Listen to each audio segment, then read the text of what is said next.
If you're looking for a horror movie to start your slasher summer off right, I recommend the new horror movie In a Violent Nature. Described as an ambient slasher, this film garnished a lot of attention when the trailer dropped a while ago because it was a slasher told from the POV of the killer. And as you see from Rotten Tomatoes, the audience is very mixed on this movie, 83% from the critics and 44% from the audience. But I gotta say, I'm on the critic side for this. This movie gives us a unique original take on the slasher genre while also playing on nostalgic elements that we've always loved about them. And first, I want to praise the practical effects. I'm not going to show any on here for obvious reasons, but some of these scenes had my jaw on the floor. And if you've already seen this movie, you know exactly what scene I'm talking about. In a genre that has showed us thousands of ways to unalive someone, this film gets extremely creative when it comes to these scenes, maybe to a fault. Now, I don't know what this film's budget is. I haven't been able to find it yet, but I would assume it's pretty small and just goes to show you just need to be creative when it comes to these films. Now, one thing that may turn people away from this movie is the slower pace of it. We do spend a lot of downtime with our slasher, walking around the wilderness of him, hearing these footsteps for an extended amount of time. However, I do think it has a huge payoff in the end that sort of plays a psychological game on you that will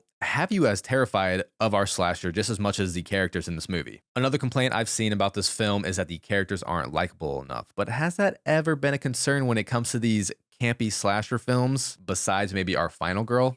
No. And you got to remember, this is a film from the POV of our slasher, so you were spending a lot more time with him and not as much time with our other characters. Does this film reinvent the wheel of a slasher? Maybe not, but it is creative and unique in its own way. And I'll tell you what, this is definitely a movie that I'll be thinking about for the next week. Now, this movie may not be for everyone, but if you're a fan of this genre, I highly recommend this movie to start your slasher summer off right, and I would love to hear your thoughts about it.